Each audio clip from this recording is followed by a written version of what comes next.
الحمد لله رب العالمين، والصلاة والسلام على سيد الأنبياء والمرسلين. أما بعد، فأعوذ بالله من الشيطان الرجيم. بسم الله الرحمن الرحيم. قال الله تبارك وتعالى في الكلام المجيد بعد أعوذ بالله من الشيطان الرجيم: والعصر إن الإنسان لفي خسر إلا الذين آمنوا وعملوا الصالحات وتواصوا بالحق وتواصوا بالصبر. أو كما قال النبي صلى الله عليه وبارك وسلم: إن الله لا ينظر إلى صوركم وأموالكم ولكن ينظر إلى قلوبكم وأعمالكم. صدق الله مولانا العظيم وصدق رسوله النبي الأمين الكريم، ونحن على ذلك لمن الشاهدين والشاكرين، والحمد لله رب العالمين.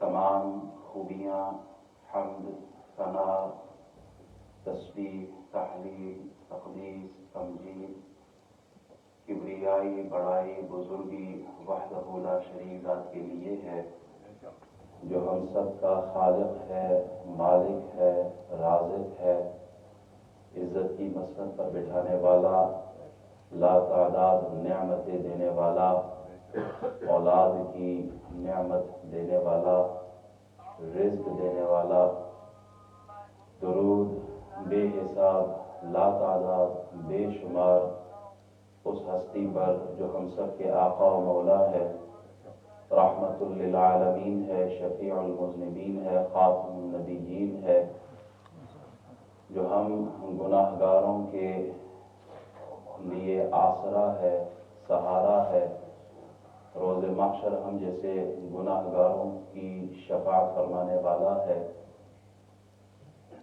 اللہ کریم کے حضور دعا گو ہوں، مالک و مولا، اول وقت میں آنا، دیکھنا، سننا، سنانا اپنی پاک بارگاہ میں قبول فرمائے۔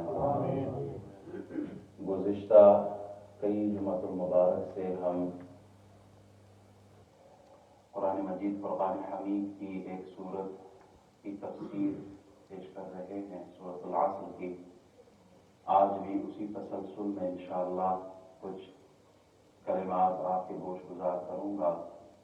اللہ کریم مجھے حق بات آسان انداز میں، صحیح انداز میں آپ تک پہنچانے کی توفیق عطا فرمائے۔ قرآن مجید فرقان حمید کی اس مختصر لیکن سمندر کو کوزے میں بند کرنے والی سورۃ العصر، جس میں اللہ ارشاد فرماتا ہے: زمانے کی قسم، عصر کی قسم، انسان خسارے میں ہے سوائے ان لوگوں کے جو ایمان لے آئے اور عمل صالح کرتے ہیں اور حق کی تاکید اور صبر کی تلقین کرتے ہیں۔ احباب، ایمان کی مثال بنیاد کی ہے اور عمل صالح کی مثال اس بنیاد پر قائم کی گئی عمارت کی ہے۔ بنیاد کے بغیر عمارت کھڑی نہیں ہو سکتی، اسی طرح ایمان کے بغیر عمل صالح فائدہ نہیں دے سکتی۔ تو ایمان کا سب سے پہلے ہونا ضروری ہے۔ اسی لیے آپ قرآن میں جہاں کہیں بھی دیکھیں، جہاں عمل کا ذکر ہوا اس سے پہلے اللہ نے ایمان کا ذکر کیا ہے۔ سجدے تب کام آئیں گے، چلے تب کام آئیں گے جب آپ نے اس سے پہلے ایمان کو اپنا پختہ رکھا اور ایمان کامل رکھا۔ ایمان ہے تو پھر نماز ہے، ایمان ہے تو پھر تلاوت ہے، ایمان ہے تو پھر حج اور زکوٰۃ اور روزہ اور دیگر اعمال کام آئیں گے۔ اگر ایمان ہی نہیں ہے تو پیچھے عمل کوئی فائدہ نہیں دے سکتی۔ یہ ہمارا بنیادی پہلے خطبے سے یہ ہم بیان کرتے آ رہے ہیں۔ سب سے پہلے ایمان ہے، اس کے بعد جب بنیاد ہو تو رہنے کے لیے صرف بنیاد ہی کافی نہیں ہے۔ آدمی جب گھر لیتا ہے تو صرف بنیاد بنا کے اس میں نہیں رہتا، بلکہ اس کی چار دیواری بناتا ہے۔ سردی گرمی سے بچنے کے لیے، دھوپ بارش سے بچنے کے لیے، چوری ڈکیتی سے بچنے کے لیے، عزت و ناموس کی حفاظت کے لیے آدمی چار دیواری بناتا ہے، گھر کی دیواریں قائم کرتا ہے. ایسا ہی ہے، کھلے فضا میں تو کوئی نہیں رہتا. بنیاد کے بعد چار دیواری کا ہونا ضروری ہے. اعمال صالحہ چار دیواری کا کام کرتی ہے. ایمان بنیاد ہے تو عمل صالح ہے تو پھر وہ چار دیواری ہے گھر کے لیے. انسان کی تخلیق کیوں ہوئی ہے؟ سورۃ الملک کی آپ آیات پڑھیں، الذی خلق الموت والحیات لیبلوکم ایکم احسن عملا. عمل کا حسن، اکثر عمل نہیں کہا کہ کون زیادہ کثیر عمل لے کے گا. عمل کا حسن چاہیے، اعمال حسنہ چاہیے، اچھے اعمال چاہیے.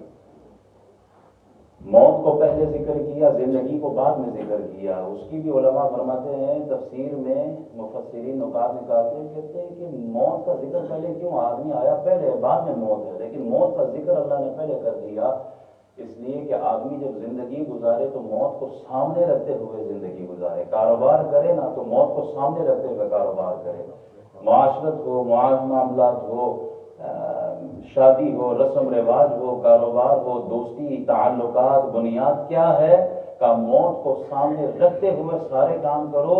جب آدمی موت کو سامنے رکھتے ہوئے زندگی گزارتا ہے پھر وہ غلط کلام نہیں بولتا، غلط قدم نہیں اٹھاتا، حرام نہیں کماتا، حرام دوستیاں نہیں رکھتا. کیوں؟ اس کی نظر میں پہلے موت ہے کہ میں نے اللہ کو جا کے جواب دینا ہے. موت کو اسی لیے پہلے ذکر کیا. عمل صالح کرنا ضروری ہے. عمل صالح کیا ہے؟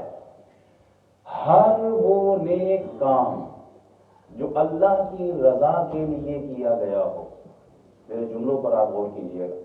ہر وہ نیک عمل، ہر وہ نیک کام جو اللہ کی رضا حاصل کرنے کے لیے اس کے بتائے ہوئے طریقے کے مطابق، رسول اللہ صلی اللہ علیہ وسلم کی سنتوں کے مطابق اخلاص نیت کے ساتھ جو عمل کیا وہ عمل صالح، وہ عمل صالح ہے جس میں اللہ کی رضا شامل ہو، جس میں اخلاص ہو، نیت اچھی ہو، رسول اللہ کی سنتوں کے مطابق ہو، وہ عمل صالح ہے. امام بغوی رحمۃ اللہ علیہ فرماتے ہیں عمل صالح چار چیزوں کے مجموعے کا نام ہے. سب سے پہلے فرماتے ہیں علم، پھر نیت، پھر صبر اور پھر اخلاص. یہ چار چیزیں جس عمل میں ہو، جس کام میں ہو وہ عمل صالح ہے. آدمی نماز پڑھتا ہے، ہم نماز کیوں پڑھتے ہیں؟ اللہ کا حکم ہے، اللہ کی رضا کے لیے پڑھتے ہیں. ہم مسجد کیوں آئے ہیں؟ تاکہ اللہ راضی رہے. کاروبار بھی کر سکتے تھے، پیسہ کما سکتے تھے، قربانی دی مسجد میں اللہ کا حکم پورا کرنے کے لیے. اچھا عمل ہے. اب پیچھے دیکھا جائے گا کہ اس میں اخلاص ہے، کیا باقی اللہ کی رضا کے لیے آیا ہے یا لوگوں کے تانے سے بچنے کے لیے؟ بندہ تک وہ جمعے والے بھی تو کھلوتے ہو باہر جناب رینک پہ. اب یہ ڈر سامنے ہے یا اللہ کی رضا اور اس کی محبت کھینچ کے لے کے آئے. یہ دو الگ الگ چیزیں ہیں.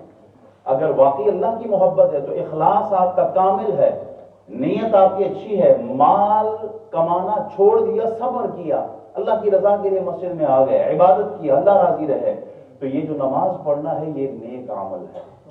اور اگر نماز پڑھنے کا مقصد یہ ہو کہ چلو کمیونٹی کو پتہ چلے حاجی صاحب مسجد میں نماز پڑھنے کے لیے تشریف لاتے ہیں، تو اب کمیونٹی کو بتانا مقصد ہوا، اللہ کی رضا مقصد نہیں، یہ نیک عمل نہیں ہے. یہ ریا ہے، اور یہ ریا اٹھا کے منہ میں ماری جائے گی. یہ عبادتیں مقبول نہیں، مردود ہے جو کہ غیر خدا کے لیے کی جائے. اللہ کی رضا مقصود و مطلوب محبوب نہ ہو، فقط اپنا شو آف کرنا مقصود ہو، تو پھر یہ عمل نہیں رہا. ایمان اور عمل صالح کا تعلق دیکھیں، یہ چار چیزیں جو بیان ہوئی سورہ عصر میں، الا الذین آمنوا وعملوا الصالحات، یہ دو چیزیں یہ انسان کی انفرادی اصلاح کے ساتھ اس کا تعلق. وتواصوا بالحق وتواصوا بالصبر، یہ اس کے بعد کی کیٹیگری ہے، اور اس کا تعلق قومی اصلاح کے ساتھ ہے. تو سب سے پہلے اپنی اصلاح، سب سے پہلے اپنی فکر، پھر اپنوں کی فکر، پھر دوسروں کی فکر. بندہ ٹھیک کرے نا عمل تو یہ نہیں کہ اگلا ٹھیک ہو جائے. سب سے پہلے خود ٹھیک ہو. ہمارا سب سے اس وقت بڑا مسئلہ پتہ ہے کیا ہے؟ ہمارا سب سے بڑا مسئلہ اس وقت یہ، ہم چاہتے ہیں کہ باقی دنیا ٹھیک ہو جائے. کہ میں تو ہوں ہی ٹھیک، میں نے تو کبھی کوئی غلط کام کیا نہیں، جو میری رائے، جو میرا پوائنٹ آف ویو، جو میرے معاملات وہ ٹھیک ہیں، باقی دنیا کو ٹھیک ہونا چاہیے، میں سیدھے راستے پر ہوں، باقی لوگ غلط راستے پر ہیں۔ تو سب سے پہلے بندے خود کو ٹھیک کرے۔ اگر آدمی خود کو ٹھیک کرے تو اس کے بعد گھر ٹھیک ہوتا ہے، پھر خاندان ٹھیک ہوتا ہے، پھر کمیونٹی ٹھیک ہوتی ہے، پھر اس ملک کا حال بدل جاتا ہے، اور اسی طرح ساری دنیا کا نقشہ بدل سکتا ہے۔ رسول اللہ صلی اللہ علیہ وسلم نے 40 سال پہلے خود عمل کر کے دکھایا، پہلے خود صادق اور امین دشمن کے منہ سے بھی سنا، پھر اس کے بعد دوسروں کو حق کا پیغام اور دوسروں کو سیدھا راستہ دکھایا، پہلے خود مثال بن کر دکھایا۔ وہ غالباً بابا فرید کے پاس ایک عورت بچہ لے کے آئی نا، کہا بابا جی یہ بچہ جو ہے گڑ کھاتا ہے، اس کو آپ نصیحت کریں۔ تو آپ نے کہا کل لے آنا۔ عورت کل آ گئی، اگلے دن آئی تو کہا بابا جی یہ بچہ آپ کے سامنے۔ تو آپ نے بچے سے صرف اتنا کہا بچے گڑ نہ کھایا کر، میٹھا نہ کھا۔ عورت بڑی پریشان ہوئی، حیران ہوئی کہ اگر یہی جملہ کہنا تھا تو کل کہہ دیتے۔ میں تو سمجھی کہ کوئی پتہ نہیں کوئی دم ہوگا، کوئی تعویذ ہو، پتہ نہیں کیا کیا ہوگا، آپ نے تو یہی جملہ کہہ دیا ہے، تو یہ جملہ آپ نے کل کیوں نہیں کہا؟ تو آپ نے آگے سے ارشاد فرمایا بیٹا کل میں نے خود گڑ کھایا ہوا تھا، میں خود گڑ کھا کے دوسروں کو کیسے کہہ سکتا تھا کہ گڑ نہ کھا۔ تو پہلے آپ اپنا محاسبہ، پہلے اپنی اصلاح، پہلے اپنا دل درست کریں۔ دیکھیں اعمال کے جوارح جو ہوتے ہیں نا، آنکھ اگر غلط دیکھتی ہے، آپ دوسروں کو کہو کہ آنکھیں نیچے کر کے چلو، خود اپنی آنکھیں اٹھا کے ہو، زبان خود غلط کام اور خود اگلے کو، یہ ٹھیک نہیں۔ سب سے پہلے اپنے دل کی اصلاح، جس کا دل درست ہو گیا اس کی نظر درست ہو جائے گی، اس کی زبان درست ہو جائے گی، اس کے عمل ٹھیک ہو جائیں گے۔ الا ان فی الجسد مضغۃ اذا صلحت صلح الجسد كله واذا فسدت فسد الجسد كله الا وهي القلب۔ حضور علیہ الصلوۃ والسلام ارشاد فرماتے ہیں انسان کی باڈی میں ایک لوتھڑا ہے، گوشت کا ایک ٹکڑا ہے، وہ ٹھیک ہو جائے تو سارا جسم ٹھیک ہو جائے، وہ خراب ہو جائے تو سارا جسم خراب ہو جائے۔ تو وہ کیا ہے؟ الا وہی القلب۔ Indeed there is a piece of flesh in the body. If that piece of flesh is sound and good, then the whole body will be good. If that piece of flesh is corrupt, then the whole body will be corrupt. And that is the heart. وہ heart ہے، وہ دل ہے، دل ٹھیک نہیں ہے تو باقی اعضاء کا بھی یہی حال ہے۔ جس تک نے دل کو درست کر لیا اس کا سر سے لے کر پاؤں تک سب درست ہو جائے گا۔ ہماری مشکل یہ ہے، چاہے ہم خطبہ ہی کیوں نہ ہو، آپ دیکھیں نا پاکستان میں اس وقت، صرف پاکستان کی مثال دیتا ہوں، آپ جس ملک سے بھی تعلق رکھتے ہیں دیکھیں اپنے ملک میں، پہلے زمانے میں مساجد اتنے نہیں تھی، مدارس اتنے نہیں تھے، یہ دعوتی تبلیغی والے اتنے نہیں تھے۔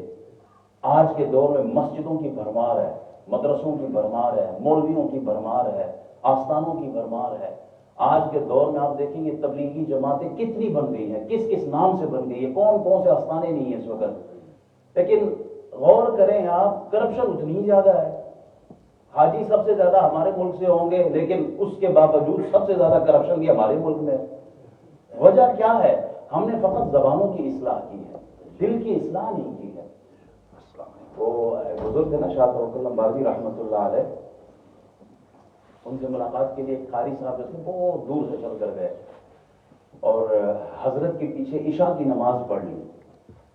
تو جو بزرگ تھے وہ عشاء کی نماز پڑھا رہے تو پیچھے قاری صاحب کھڑے ہیں، نماز پڑھ رہے ہیں ان کے پیچھے، تو کہتے ہیں اتنے بڑے عالم، اتنے بڑے بزرگ، کیا نام سنا ہے اس ہستی کا، اور قرأت اتنی سادہ سی کر لی ہے، کوئی قرآن لہجے کے ساتھ نہیں پڑھا، کوئی طرز نہیں تھا، سیدھا سادہ قرآن پڑھ لیا۔ ان کو میں فجر کی نماز پڑھا کر نا بتاؤں گا کہ قرآن کیسے پڑھا جاتا ہے، قاری کیا ہوتا ہے۔ ذرا سو گئے، صبح جب فجر کا وقت ہوا نا، وہ قریب ہی ندی تھی، نالا تھا، وہاں جا کر وضو شضو کرنے کے لیے گئے، کپڑے شپڑے ادھر کنارے پہ رکھے، نہانے کے لیے گئے، اتفاقاً وہ شیر آیا اور کپڑوں پہ بیٹھ گیا۔ اب قاری صاحب جو ہے وہ ندی کے اندر، پانی کے اندر ہی ہے، تو شیر جائے تو جا کے فجر پڑھائے نا، اب ڈر بھی رہا ہے۔ اس موقع پہ حضرت شاہ توکل لمباردی رحمۃ اللہ علیہ، اللہ والے لوگ تھے، وہ تشریف لائے، آپ نے شیر کو ڈانٹا اور بگایا، نکلو ادھر سے، دیکھ لیجیے قاری صاحب لیٹ ہو رہے، انہوں نے جا کے فجر پڑھانی ہے آج۔ شیر تو نکل گیا، حضرت نے کپڑے پہنے، فوراً آئے، قدموں میں گر پڑے، حضور معاف فرما دیں، ساتھ میں یہ بھی بتا دیں یہ میری دل کی خبر اور ارادہ اور نیت تھی کہ میں نے فجر پڑھا لی، یہ آپ کو کیسے پتا چلا؟ پہلی بات۔ دوسری بات یہ طاقت اور یہ قوت آپ کو کہاں سے آ گئی کہ شیر بھی آپ کی بات سنتا ہے؟ تو حضرت شاہ توکل حنبالی رحمۃ اللہ علیہ شیر کا وہ ایک لطیفہ بھی مشہور ہے، وہ ایک مولوی صاحب سے مسئلہ پوچھنے کے لیے بندہ ہے، کہا مولوی صاحب جنگل میں لکڑیاں کاٹتا ہوں، کبھی کبھار شیر بھی آ جاتا ہے، تو شیر کو دیکھ کے میں اپنی نماز جاری رکھوں کہ نہیں؟ حضرت نے ارشاد فرمایا اگر وضو باقی رہے تو جاری رکھنا ہے انشاءاللہ، وضو سلامت رہے تو ہو جائے گی نماز۔ تو حضرت یہ شیر پر حکمرانی آپ کی اور یہ آپ کا دل کا حال جاننا سمجھ سے باہر ہے، یہ کیسے ہوا؟ آپ نے جواب ارشاد فرمایا فقیروں کا حال یہی ہوتا ہے۔ آپ نے ارشاد فرمایا تم لوگوں نے اپنی زبان کو درست کیا ہے، ہم لوگوں نے اپنے دلوں کو درست کیا ہے۔ تم لوگوں نے زبانوں پر محنت کی ہے، ہم نے دلوں پر محنت کی ہے۔ تم زبان کے ذریعے تبلیغ کرتے ہو، ہم دلوں پہ توجہ کرتے ہیں۔ تمہاری زبان ایسی کہ اپنے بچے بھی تمہاری نہ سنیں، ہم نے دلوں کو درست کیا، جنگل کے درندے بھی ہماری سنتے ہیں۔ جنہوں نے دلوں کو درست کیا ہے نا، 90 لاکھ ہندوؤں کو کلمہ پڑھانے والے وہی لوگ تھے۔ خواجہ معین الدین چشتی اجمیری 90 لاکھ ہندوؤں کو کلمہ پڑھایا کیسے؟ کیونکہ انہوں نے دل پہ محنت کی تھی۔ ہماری دلوں کی زمین پر غوث اعظم رضی اللہ تعالیٰ عنہ حکومت کیوں کرتے ہیں؟ اس لیے کہ غوث اعظم رضی اللہ تعالیٰ عنہ نے صرف زبان پر نہیں بلکہ دل پر محنت کی تھی۔ عمل ٹھیک ہو دل سے، اعمال صالحہ بن سکتے ہیں، کر سکتے ہیں ہم، شرط یہ ہے کہ اگر دل ٹھیک ہے۔ ان اللہ لا ينظر الى صورکم واموالکم ولکن ينظر الى قلوبکم واعمالکم۔ اللہ تعالیٰ چہرہ نہیں دیکھتا، اللہ تعالیٰ مال دولت نہیں دیکھتا کتنا کما کے بیٹھا ہے، کوئی بینک بیلنس بنا، جائیداد بنگلہ کوٹھی ہے کہ نہیں، اللہ یہ نہیں دیکھتا۔ اللہ کیا دیکھتا ہے؟ اللہ دل دیکھتا ہے، اور وہ پھر اس نیت کے مطابق عمل کو دیکھتا ہے۔ رنگ چہرہ سرخ و سفید ہو لیکن اعمال نامہ کالے کرتوتوں سے بھرا ہو تو کیا فائدہ؟ اگر مال و دولت کے انبار ہو لیکن اعمال نامہ عمل صالح سے خالی ہو تو کیا فائدہ؟ خوبصورتی کمال کی ہو، بڑا ہینڈسم لڑکا، بڑا ہینڈسم آدمی ہے، لیکن خوبصورتی ککھ بھی نہ ہو، کیا فائدہ اس خوبصورتی کا؟ کامیاب وہ لوگ ہیں جو عمل کرنے والے ہیں، جنہوں نے عمل کیا نا، عمل سے بنتی ہے زندگی، جنت بھی جہنم بھی۔ یہ خاکی اپنی فطرت میں نہ نوری ہے نہ ناری۔ اچھی باتیں تو دیوار پہ بھی لکھی ہوتی ہے، اچھی باتیں تو آپ کتابوں میں بھی پڑھتے ہیں، مزے کی بات یہ کہ آپ خود عمل کر کے دکھائیں۔ جب آپ عمل کر کے دکھائیں گے تو آپ کی بات میں اثر پیدا ہوگا، آپ کی بات میں وزن پیدا ہوگا۔ جب آپ خود عمل کر کے دکھائیں گے، پھر آپ نے بچے کو یہ نہیں بولنا بیٹا سگریٹ نہ پیا کرو، پھر آپ کی بات میں ایسا وزن، ایسی تاثیر اور ایسا اثر آپ کے جملے میں ہوگا کہ آپ صرف زبان کھولیں گے، بیٹا آپ کا پہلے آپ سے عمل کرنا شروع کر دے گا۔ اچھی باتیں اپنانے کے اللہ ہمیں توفیق عطا فرمائے۔ ایمان والا ہے لیکن نماز نہیں پڑھتا، ایمان والا ہے لیکن روزہ نہیں رکھتا، ایمان والا ہے حج پر نہیں جاتا، روزے نہیں رکھتا، اچھے اخلاق نہیں اپناتا، تلاوت نہیں کرتا، قرآن نہیں پڑھتا، ہے مسلمان، زبان سے کہہ بھی دیا لا الہ تو کیا حاصل؟ دل و نگاہ مسلمان نہیں تو کچھ بھی نہیں۔ تو ایک آدمی گیا نا ٹیٹو بنوانے کے لیے شیر کا، جیسے ہی سامنے جا کے بیٹھا نا، کہا میرے بازو پہ ذرا ٹیٹو بنا کے دیکھا۔ وہ ٹیٹو بنانا شروع کیا نا، جو ہی سوئی چبھی تو کیا کر رہے ہو؟ کہتے شیر کا سر بنا رہا ہوں۔ کہا یار سر رہنے دو، باقی شیر بنا دو۔ بڑا پریشان ہوا کہ یہ کیسا شیر ہے جس کا سر ہی کوئی نہیں ہے۔ کہا چلو، پھر اس کی دم بنانے لگے تو کہتے ہیں کیا کرنے لگے؟ کہا دم بناؤ، کہ درد بڑا ہو رہا ہے سوئی سے۔ کہتے ہیں یہ دم بھی چھوڑ دو۔ آگے پھر جب ٹانگیں بنانے، پھر پیٹ بنانے، ہر بار یہی کہتی تھی یہ چھوڑ دو وہ چھوڑ دو، بس پھر اسے ٹنگ ہی لگا تھا، باقی تو کچھ رہا نہیں اس کے پاس۔ وہ ٹیٹو بنانے والا بھی کہتا ہے حضور میں نے ساری زندگی ٹیٹو بنائے لیکن ایسا شیر کہیں نہیں دیکھا جس کے اوپر نہ سر ہے، نہ دم ہے، نہ پاؤں ہے، نہ پیٹ ہے، نہ پیٹھ ہے، کچھ بھی نہیں ہے۔ تو یہ کیسا شیر ہے جس کا نہ سر نہ پاؤں اور یہ کیسا مسلمان ہے جس نے صرف ٹک وہ لا الہ الا اللہ محمد رسول اللہ پڑھ لیا، اس کی زندگی میں نہ نماز ہے، نہ روزہ ہے، نہ حج ہے، نہ زکوٰۃ ہے، نہ تلاوت ہے، نہ مسجد ہے، نہ شرم ہے، نہ حیا ہے، نہ حلال نہ حرام کی پہچان، کچھ بھی نہیں، نام کا مسلمان ہے؟ کیسا مسلمان ہے؟ عمل صالح ہو تب جا کے پورا مسلمان بنتا ہے۔ ہماری زندگیوں میں آج کے دور کے مسلمان کی بات کر رہا ہوں، وہ مسلمان کہ جو صرف جمعے کے جمعے مسجد کا منہ دیکھتے ہیں، یہ کلام میرا ان کے لیے ہے۔ ہر چیز کے لیے آپ کے پاس ٹائم ہے، فٹ بال کی بات کریں تو ٹائم ہے، کرکٹ کی بات کریں تو ٹائم ہے، باکسنگ اور سوئمنگ کی بات کریں ٹائم ہے، جم جانے کے لیے ٹائم ہے، سنیما جانے کے لیے، فلمیں، گانے، ہر چیز کے لیے آپ کے پاس ٹائم ہے۔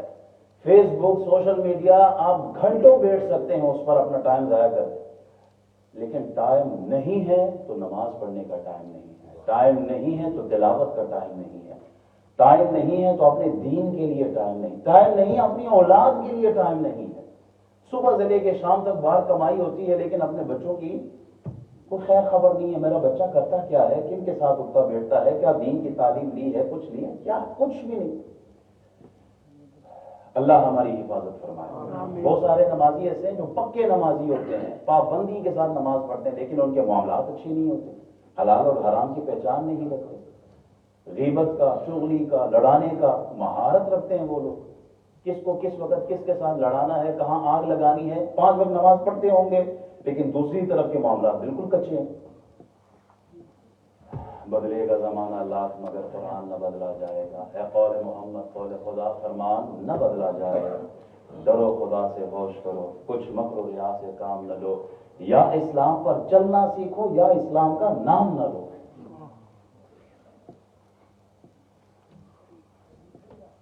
کئی ایسے مواقع آئے ہیں، میں نکاح پڑھانے کے لیے جاتا ہوں، یقین کریں تو ہوتا ہے نا آدمی پر کیفیت ایسی آ جاتی ہے، بعض اوقات آدمی بول نہیں سکتا، لیکن جس بچے کو پہلا کلمہ نہ آتا ہو، آپ کے پڑھانے پر بھی کہ پڑھو لا الہ، وہ بھی نہ پڑھ سکتا ہو، افسوس ہوگا یا نہیں ہوگا؟ ہم عمل کی دنیا میں بہت پیچھے ہیں، ہم عمل کی دنیا میں بہت پیچھے، ہمارے پاس ٹائم نہیں، مولوی صاحب میں بچے کو کلمے پڑھاتا رہوں یا جا کے میں نے کام بھی تو کرنا ہے۔ کلکم مسئول عن رعیتہ، کلکم راع وکلکم مسئول عن رعیتہ، ہر ایک سے اس کی رعیت کے بارے میں پوچھا جائے گا، بچوں کے بارے میں پوچھا جائے گا، بیوی کے بارے میں پوچھا جائے گا۔ گھر والی نماز پڑھتی تھی، شاپنگ تو آپ پوری کراتے تھے، بیوٹی پارلر تو خوب لے جاتے تھے، اس کی ساری زندگی کی فرمائشیں پوری ہوتی تھی، لیکن کبھی تم نے اس سے دینداری کے بارے میں بھی سوال کیا، پوچھا؟ عمل کی دنیا میں کہاں تک؟ عمل کی دنیا میں مولوی صاحب ٹائم ہی نہیں ملتا ہمارے۔ خواجہ قطب الدین بختیار کاکی رحمۃ اللہ علیہ کا وصال ہوا، احرام مچا، سمندر دنیا آئی اکٹھی، جنازہ سامنے رکھا گیا، ایک آدمی باہر نکلتا ہے، کہتا ہے حضرت نے مجھے وصیت کی تھی، وہ وصیت میں سب کے سامنے سنانا چاہتا ہوں۔ کیا وصیت کی تھی؟ حضرت نے وصیت ارشاد فرمائی ہے کہ میرا نماز جنازہ وہ پڑھائے کہ جس کی کبھی تکبیر اولیٰ بھی مس نہ ہوئی ہو۔ میری نماز جنازہ وہ بندہ پڑھائے کہ جس کی کبھی تہجد کی نماز مس نہ ہوئی ہو، وہ نماز جنازہ پڑھائے جس نے بری نظر کسی غیر محرم پر نہ ڈالی ہو۔ نماز جنازہ وہ شخص پڑھائے کہ اتنا عبادت گزار ہو کہ اس کی کبھی عصر کی سنتیں بھی نہ چھوٹی ہو۔ یہ 4 شرطیں رکھی ہیں۔ کون کون سی 4 شرطیں؟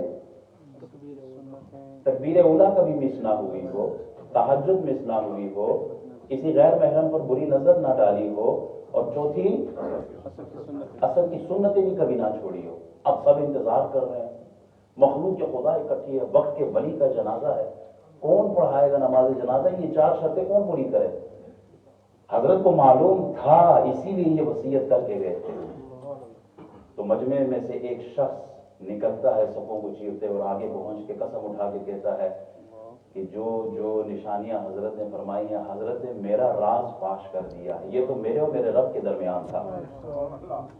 وہ نماز جنازہ پڑھانے والا کون تھا؟ وہ وقت کا بادشاہ تھا، وہ وقت کا بادشاہ شمس الدین التمش تھا رحمت اللہ تعالی علیہ۔ وہ بادشاہ ہو کر بھی اتنے باعمل تھے. ہم تو ویسے ہی بادشاہ ہیں. ہمارا حال کیا ہے؟ ان سے عصر کی سنتیں نہ چھوٹے اور ہم سے فرض چھوٹ جاتے ہیں، کیونکہ انہیں معلوم تھا کہ قبر میں بادشاہت نے نہیں جانا، قبر میں مال نے نہیں بلکہ اعمال نے ساتھ جانا ہے. 3 چیزیں قبر تک ساتھ جاتی ہیں، دوست جاتے ہیں، رشتہ دار جاتے ہیں، مال اور دولت جاتے ہیں اور اعمال جاتے ہیں. حضور فرماتے ہیں 2 پلٹ کے آ جاتے ہیں، ایک ساتھ جاتا ہے. مال بھی واپس آ جاتا ہے آپ کا، آپ کے دوست احباب بیٹے والد سب واپس آ جاتے ہیں. آپ کے ساتھ قبر کے اندر آپ کے رات کے سجدے جا رہے ہوتے ہیں، آپ کے اچھے اعمال آپ کے ساتھ جا رہے ہوتے ہیں. چاہے آپ 200 گز 2000 گز کے پلاٹ میں رہتے ہو، لیکن قبر کے اندر جانے کے لیے وہی 2 گز زمین بادشاہ کو بھی ملنی ہے اور فقیر کو بھی ملنی ہے. کیا ساتھ لے کے جا رہے ہیں، یہ سوچنے کی بات ہے. ہمارے ہاتھ کفن میں، وہ علماء اکثر کہتے ہیں نا کفن میں کوئی جیب نہیں ہے. سکندر بھی جب دنیا سے کہا تو میرے ہاتھ باہر نکال دینا کہ سب کو پتہ چلے ساری دنیا پر حکمرانی کرنے والا بھی خالی ہاتھ دنیا سے جا رہا ہے. دنیا اگر آپ کمانے میں لگے اور آخرت کی فکر چھوڑ دی تو آپ خسارے میں ہو. والعصر ان الانسان لفی خسر الا الذین آمنوا وعملوا الصالحات. عمل صالح آپ کے ساتھ، اگر آپ عمل صالح کا نور ہے تو ادھر بھی کامیاب ہے اور ادھر بھی کامیاب ہے.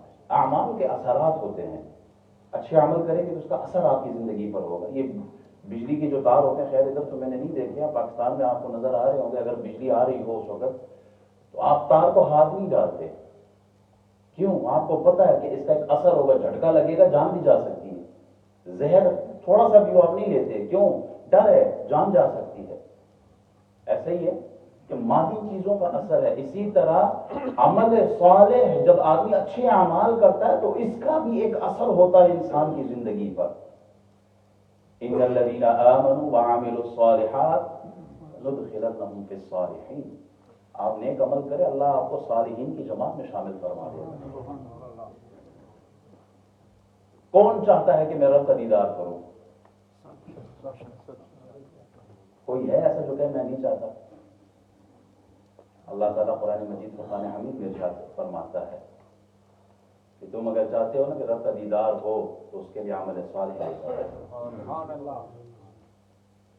لقاء ربه فليعمل عملا صالحا من كان يرجو لقاء ربه فليعمل عملا صالحا.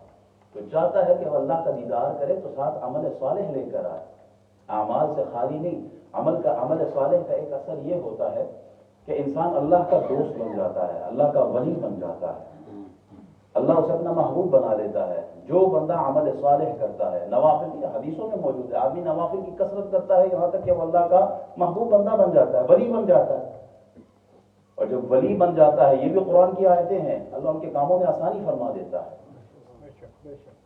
حضور علیہ السلام فرماتے ہیں کہ آدمی جنگل سے گزر رہا تھا تو آواز سنی، بادلوں جمع ہو جاؤ، فلاں بن فلاں کے باغ میں جا کے پانی برساؤ. بادل جمع ہوئے، برسے اور نعرے کی صورت میں گئے اور باغ میں پانی برسا. آدمی اس کے پیچھے پیچھے جا کے بندہ دیکھا، بیلچہ ہاتھ میں لیا، بابا نام کیا ہے؟ کہا یہ نام ہے، وہی نام جو اس نے بادلوں میں سنا تھا. کون سا عمل اچھا کرتے ہو کہ جس کی وجہ سے پانی خود تمہارے کھیتوں تک آ رہا ہے؟ کہتا ہے یہ راز میرے رب کے درمیان تھا، لیکن پوچھا ہے تو بتا دیتا ہوں. جو پیداوار ہوتی ہے نا فصل کی، ایک حصہ گھر بار بچوں پر استعمال کرتا ہوں، دوسرا صدقہ کر دیتا ہوں، تیسرا واپس اسی باغ میں لگا دیتا ہوں. اللہ کے لیے عمل کرتا ہوں، صدقہ کرتا ہوں اللہ کے راستے میں. یہ اچھا عمل ہے. مال آپ اللہ کے راستے میں دیتے ہیں، یہ مال آپ کے کام آئے گا، یہ عمل صالح ہے. پلاٹ خرید کر مسجد کے لیے وقف کر دیتے ہیں، یہ عمل صالح ہے. اولاد آپ کی ہے، آپ اٹھا کر ایک کو مدرسے میں بھیج دیتے ہیں، ڈاکٹر، انجینئر، ایڈوکیٹ اور پائلٹ جو بنانا چاہتے ہیں بنائے، لیکن اپنی آخرت کے لیے اپنے بچوں میں سے ایک بچے کو عالم دین بھی بنائے کہ جو آپ کے وفات کے بعد بھی عمل صالح کرتا رہے اور آپ کو قبر میں اس کا ثواب ملتا رہے. یہاں پر کتابوں کی ہمیں ضرورت تھی مسجد میں. بلال صاحب کہہ رہے تھے کہ صاحب اتنا بل بنائے، کتابیں آنی ہیں بچوں کی ساری مسجد کے لیے. تو ذرا سوچ و فکر میں تھے انہوں نے عبدل صاحب سے بات کی تو عبدل صاحب نے کہا میں پورا کا پورا میں خود ہی دیتا ہوں، 437 پاؤنڈ اسی وقت نکال کے انہوں نے اللہ کے گھر کی۔ اب بچے جب تک قرآن پڑھتے رہیں گے، صرف بچے نہیں، بزرگوں کے لیے بھی، ماں بہنوں کے لیے بھی، سب کی کتابیں قاعدے انہوں نے آرڈر کروا دیے۔ یہ مال ان کے کام آنے والا ہے۔ جب تک بچے پڑھتے رہیں گے مسجد کے اندر قاعدہ قرآن کتاب دین سیکھیں گے، اس کا ثواب انہیں ان کے والدین کو ملتا رہے گا۔ یہ عمل صالح ہے۔ آپ نے مسجد میں کوئی ایسی چیز لگا کے دے دی کہ بعد از وفات آپ قبر میں ہیں، جب تک وہ مسجد میں استعمال ہوتی ہے آپ کو ثواب ملتا رہے گا، یہ عمل صالح ہے۔ الا الذين آمنوا وعملوا الصالحات وتواصوا بالحق وتواصوا بالصبر۔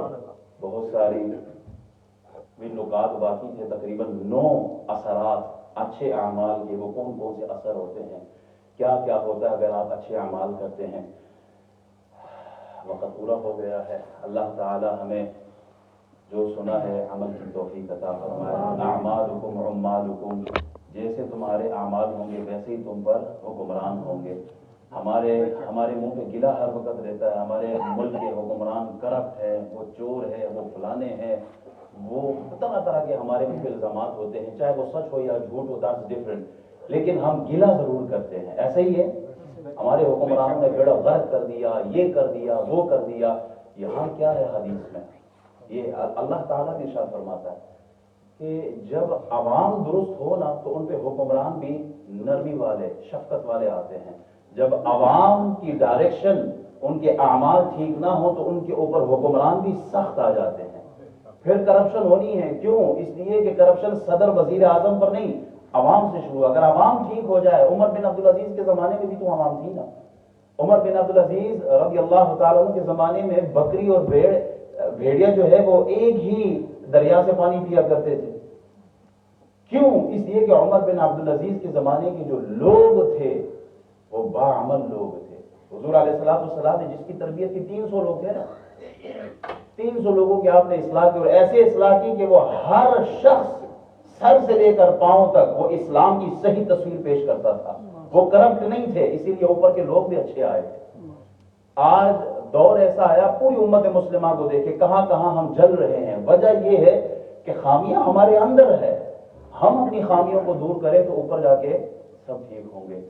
ہمیں اپنی اصلاح پہلے کرنی ہے۔ میں نماز کی دعوت اوروں کو دوں، میں خود نماز پڑھنے نہ ہوں۔ میں داڑھی کی دعوت دوسروں کو دوں، خود داڑھی نہ رکھوں۔ میں حلال اور حرام کی دوسروں کو دعوت دوں، خود اس پہ عمل نہ کروں، تو پھر معاملہ خراب ہوتا ہے۔ پہلے خود عمل کریں، اپنے حصے کا چراغ جلائیں، پھر روشنی ہوگی۔ اگر ہر آدمی یہی کہے کہ فلاں کرے گا، فلاں کرے گا، فلاں کرے گا، اور آپ خود نہ کرے تو کبھی بھی بدلاؤ نہیں آ سکتا۔ وہ ایک محلے میں چودھری صاحب نے کہا تھا نا کہ جناب کل جو ہے سارا محلہ یہاں ایک گھڑے میں جو ہے وہ دودھ، ایک برتن ہے، بڑا سا برتن رکھا، سب ایک ایک باٹی ایک ایک گلاس دودھ لے کے آئے۔ ہر آدمی نے یہی سوچا، اور میں دودھ کی جگہ پانی ڈال دوں گا تھوڑا تھوڑا، باقی پورا محلہ جو ہے وہ دودھ لے آئے گا۔ صبح جا کے جب دیکھا تو پورے محلے نے پانی ڈالا ہوا تھا۔ سب نے یہی سوچا ہوا تھا کہ چلو تھوڑا تھوڑا کر کے، تو بھائی ہم خود کو بدلے تب زمانہ بدلے گا۔ واخر دعوانا الحمدللہ۔